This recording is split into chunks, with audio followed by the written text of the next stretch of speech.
तो हमने अभी तक देखा इलेक्ट्रॉन ट्रांसपोर्ट सिस्टम एक बैंक की तरह है जहां पर NADH2 FADH2 आते हैं और ATP लेकर जाते हैं, ATP रिलीज होती है। इलेक्ट्रॉन ट्रांसपोर्ट सिस्टम में आपके कहां पर होती है घटना? तो माइटोकॉन्ड्रिया में होती है। माइटोकॉन्ड्रिया में कहां पर होती है electron transport system? Inner membrane of mitochondria में।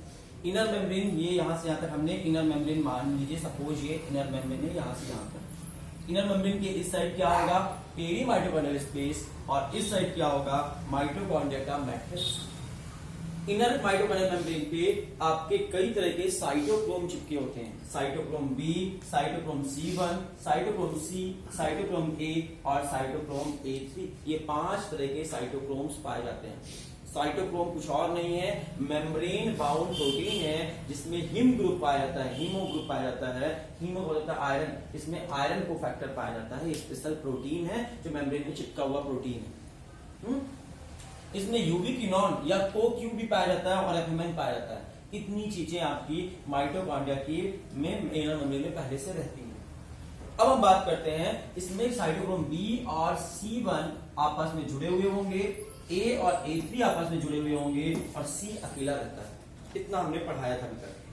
अब हम बात करते हैं सबसे पहले स्टेप।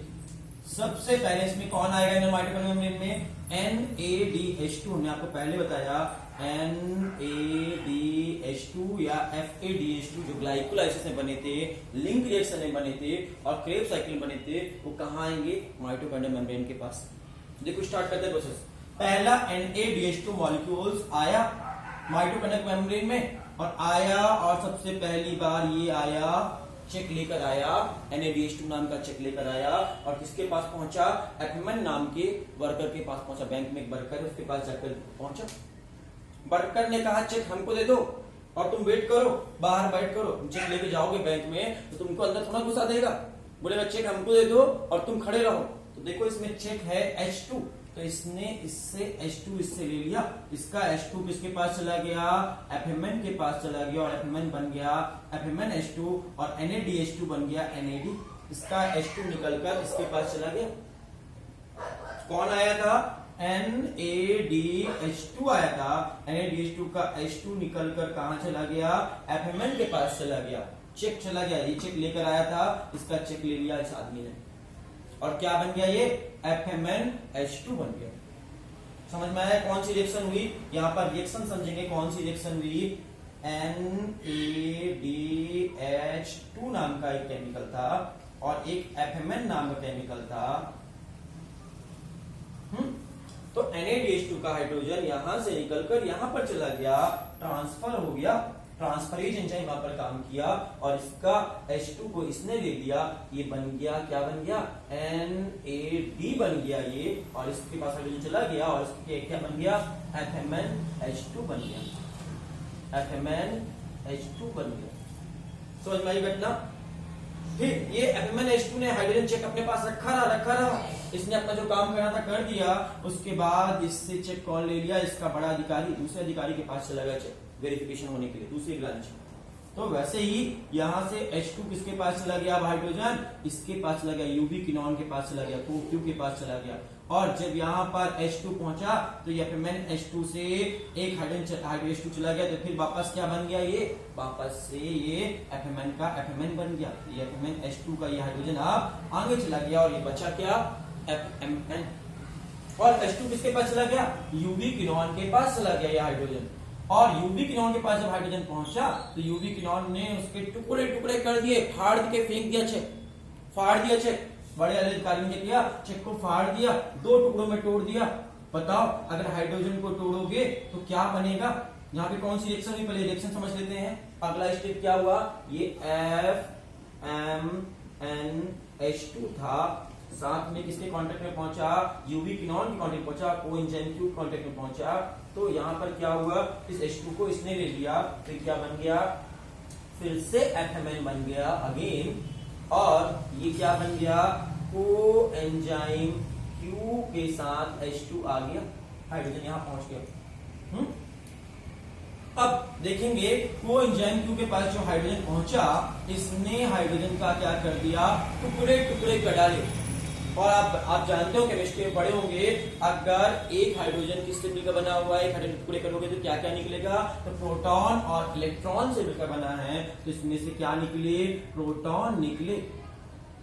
प्रोटॉन कैसे लिखते हैं, H पॉजिटिव, ये प्रोटॉन है, प्रोटॉन निकला, और साथ में क्या निकला, इलेक्ट्रॉन निकला। प्रोटॉन और इलेक्ट्रॉन दो पार्ट में डिवाइड हो गया। हाइड्रोजन कितने पार्ट में डिवाइड हो गया, स्प्लिटिंग ऑफ हाइड्रोजन हो गया, हाइड्रोजन के मॉलिक्यूल्स की स्प्लिट हो गया, टुकड़ों में टूट गया, और प्रोटॉन्स और इलेक्ट्रॉन्स में कन्वर्ट हो गया।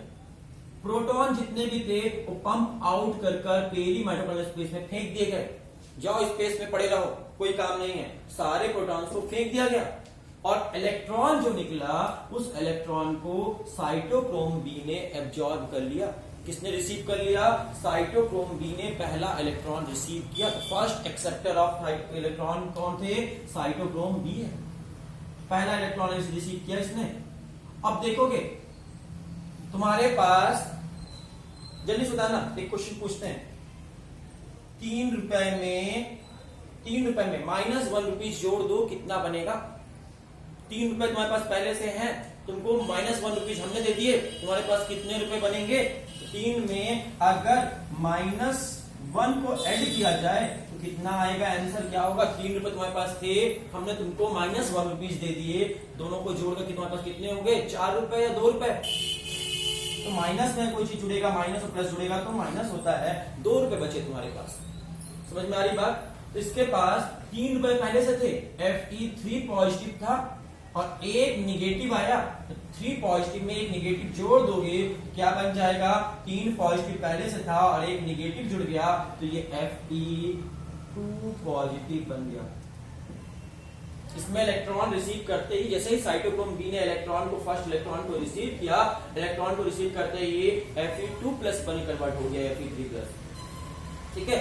और इसने इलेक्ट्रॉन को संभाल कर रखा रहा, फिर बताओ इसकी वैल्यू गिरी या बढ़ी, गिर गई। ये अपने पास इलेक्ट्रॉन को रखना चाहेगा, नहीं रखेगा, बोलेगा किसी और को दे दो इलेक्ट्रॉन, हमको नहीं चाहिए। इलेक्ट्रॉन आगे चला गया, अब साइटोक्रोम बी के पास में था साइटोक्रोम C1, इसने इलेक्ट्रॉन को ले लिया, बोला हमको दे दो। जैसे ही इसने साइटोक्रोम बी ने C1 को इलेक्ट्रॉन दे दिया होगा, फिर इसका साइटो Fe2+ Fe3+ बन जाएगा कि नहीं बन जाएगा, तो ये Fe2+ फिर से Fe3+ बन गया तुरंत। और इसने रिसीव किया, इसका Fe3+ क्या बन जाएगा, Fe2+। कब तक बना रहेगा, जब तक इसके पास इलेक्ट्रॉन रहेंगे। जैसे ही ये इलेक्ट्रॉन को आगे सर्व कर देगा, ये भी नहीं रखेगा इलेक्ट्रॉन को, ये इसको दे देगा, ये इसको दे देगा और ये इसको दे देगा, सब एक दूसरे को देते जा रहे हैं, कोई रखना नहीं चाह रहा अपने पास इलेक्ट्रॉन को, अपने करीबी को सबको देते जा रहे हैं। और जब दे रहे हैं, देते ही उसकी वैल्यू गिर जाती है और वापस लौटाते ही फिर वैल्यू बढ़ जाती है, पहले गिरेगी लेते ही और वापस दूसरे को देते ही फिर बढ़ जाएगा, लेते ही घटेगा, देते ही बढ़ेगा, बार बार ये घटना होगी।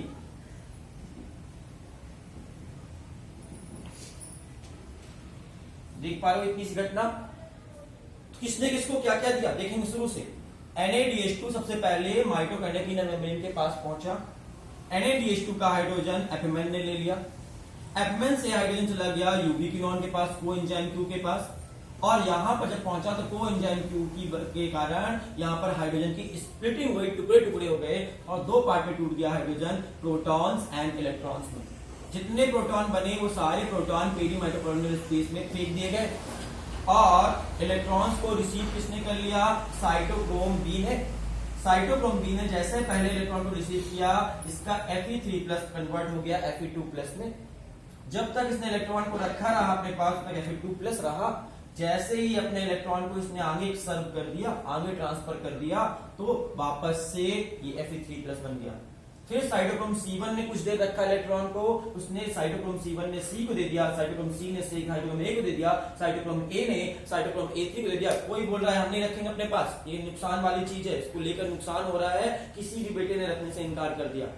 निगेटिव संपत्ति, कर्ज, पिताजी का कर्ज है, निगेटिव संपत्ति है, कर्ज लेके फायदा होगा नुकसान होगा, नुकसान होगा, इसलिए कोई नहीं लिया, सब एक दूसरे को दे दिए।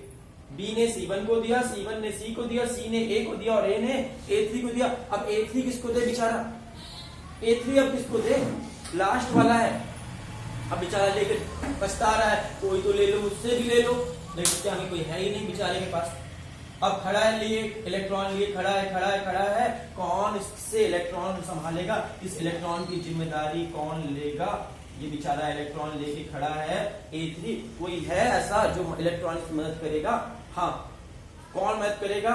इसकी मदद करने के लिए एक फरिश्ता आएगा, फरिश्ते का नाम होगा आधा O2, हाफ O2, ऑक्सीजन नाम का मॉलिक्यूल इससे इस फाइनल इलेक्ट्रॉन को रिसीव करेगा।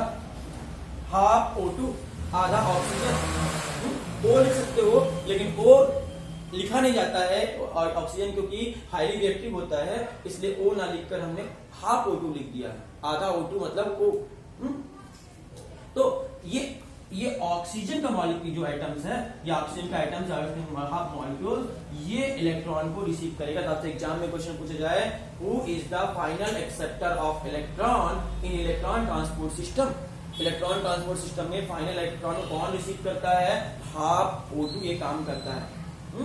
हाफ O2 किसकी मदद से करेगा? तो ये प्रोटॉन जहां से पड़े हुए थे, कुछ प्रोटॉन ले लेगा, यहां से इसके पास आ गया हाफ O2 प्लस प्रोटॉन, और यहां से क्या आ गया? इलेक्ट्रॉन, और इलेक्ट्रॉन प्रोटॉन मिल जाएंगे तो क्या बन जाएगा? इलेक्ट्रॉन और प्रोटॉन मिलेंगे तो फिर हाइड्रोजन बन गया, और हाइड्रोजन और ऑक्सीजन मिल गया तो क्या बन जाएगा?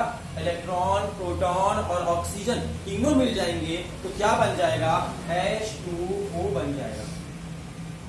H2O मतलब पानी बन गया। पानी कैसे बना? इस रिएक्शन का आउटपुट क्या बना? पानी बना। ठीक है, कैसे बना? इलेक्ट्रॉन ट्रांसपोर्ट सिस्टम से इलेक्ट्रॉन आया, हाफ O2 आया और प्रोटॉन आए, ये तीनों मिल गए, तीनों के मिलने से क्या बना? पानी बना। इस मेटाबॉलिक प्रोसेस के बाद पानी बना, इसलिए इस पानी को पानी न कहकर मेटाबॉलिक वाटर बोलते हैं। मेटाबॉलिक वाटर कहते हैं। हमने आपको पहले ही पढ़ाया था, इसीलिए पहले कहते था एक NaDH2 से एक पानी निकलता है, पढ़ाई थी आपको, याद कर लो आउटपुट जब पढ़ा रहे थे तो। एक NaDH2 से एक पानी निकलता है मेटाबॉलिज्म के बाद, इसलिए इस वाटर को मेटाबॉलिक वाटर कहते हैं। ठीक है, सबसे पहला साइटोक्रोम कौन सा है जिसने इलेक्ट्रॉन रिसीव किया? B, फिर C1 ने, फिर C ने, फिर A ने, फिर A3 ने। एक चैन बन गई एक दूसरे को इलेक्ट्रॉन देने की, तो इसीलिए इसको इलेक्ट्रॉन ट्रांसपोर्ट सिस्टम या इलेक्ट्रॉन ट्रांसपोर्ट चैन कहते हैं। चैन बन गई लंबी सी, सब एक दूसरे को इलेक्ट्रॉन ट्रांसपोर्ट ही कर रहे हैं। ये इसको इलेक्ट्रॉन दे रहा है, यूवी किरण ने साइटोक्रोम दिया,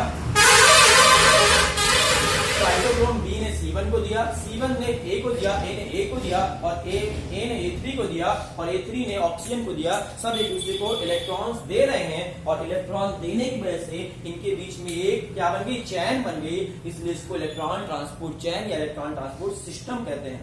इसका फाइनल आउटपुट क्या बना? आपका फाइनल आउटपुट बना आपका वाटर, मेटाबॉलिक वाटर। एक NaDH2 से कितना पानी निकला? एक पानी निकला। एक NaDH2 से एक वाटर मॉलिक्यूल बाहर निकलता है। इतना समझ में आया बात? इतना अगर समझ गए हो तो बहुत अच्छी बात समझ गए हो आप कि कहां पर क्या हुआ। और आगे देखते हैं। अच्छा, अब एनर्जी लेने की बात कर रहे हैं। एनर्जी कहां कहां निकलेगी? एटीपी की बात कर लेते हैं। एटीपी कहां कहां निकलेगी? तो पहली एटीपी जब निकलेगी जब ये NaDH2 से हाइड्रोजन FADH2 को दे रहा था। जब पहली बार आप बैंक में चेक लेकर गए और आपने चेक पहले काउंटर में दिया तो बदले में आपको एक टोकन मिलेगा। वैसे ही जब पहली बार NaDH2 ने FMN को हाइड्रोजन दिया तो यहाँ पर पहला ATP जनरेट हुआ। फर्स्ट ATP जनरेट कहाँ हुआ? यहाँ पर हुआ फर्स्ट ATP। दूसरा ATP कहाँ मिला? जब यूवी की साइटोक्रोम B से साइटोक्रोम C1 में इलेक्ट्रॉन ट्रांसफर हो रहे थे, इस समय दूसरा ATP जनरेट हुआ, सेकेंड टाइम ATP जनरेट हुआ।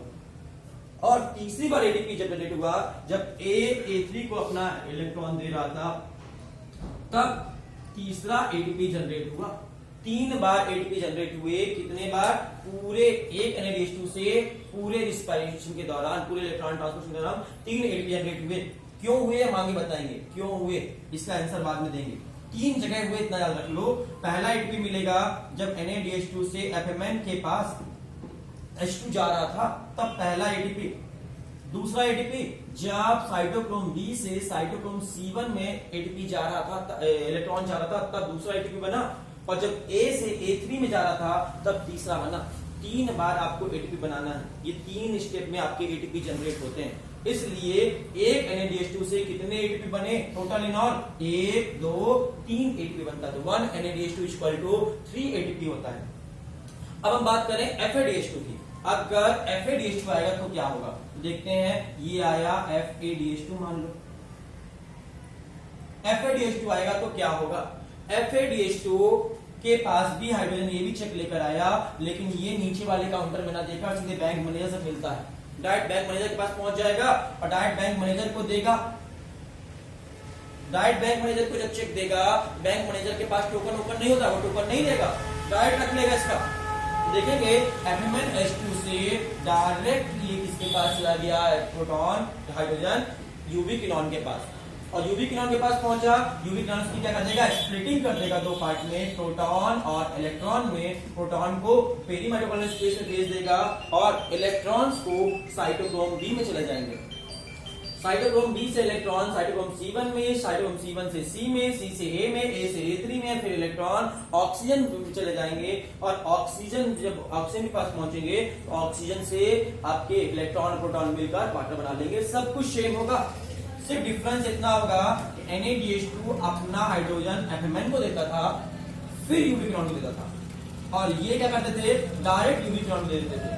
ये 2 स्टेप में डिफरेंस है, बस एक ही जगह डिफरेंस आ रहा है और कहीं पे कोई डिफरेंस नहीं है। ठीक है, तो देखो इस रास्ते में से जब चलोगे तो यहाँ पर कोई एटीपी नहीं मिला। पहला एटीपी यहाँ मिला, दूसरा एटीपी यहाँ मिला। ये वाला एटीपी जो मिलना था, इस शॉर्टकट कर चलने की वजह से इसको ये वाला एटीपी नहीं मिला। यहाँ पर जो मिलने वाला था, यहाँ पर 2 एटीपी इसको नहीं मिला। इसीलिए एक FADH2 से जब होगा, FADH2 को देखेंगे, FADH2 यहाँ से लेकर ऐसे चलता है, इसलिए इस दौरान में सिर्फ 2 एटीपी मिलते हैं। कहां कहां पर मिलेंगे? जब B C1 को दे रहा था और A A3 को दे रहा था, मात्र 2 ही वो ऐसी जगह थी जहां FADH2 से एटीपी जनरेट हो रहा था। इसलिए FADH2 equal to 2 ATP, NADH2 equal to 3 ATP। एक एक्स्ट्रा एटीपी कहां मिला? जब NADH2 FMnH2 बन रहा था, उस समय एक एक्स्ट्रा एटीपी यहाँ पे NADH2 से निकलता है। इतनी बात समझ गए? अब एटीपी क्यों जनरेट होता है, इसको हम अगली क्लास में डिस्कस करेंगे। ठीक है, इसके बारे में डिटेल डिस्कस करेंगे आगे चलकर। पहले दिन बात करते हैं कॉम्प्लेक्स की। इसको हम 5 कॉम्प्लेक्स में बांट सकते हैं। इस पूरे इलेक्ट्रॉन ट्रांसपोर्ट सिस्टम को 5 कॉम्प्लेक्स में बांट दिया गया है। तो 5 कॉम्प्लेक्स कौन कौन से हैं? तो पहला कॉम्प्लेक्स का बात करें हम। ठीक है, ठीक है, नहीं चलेगा तो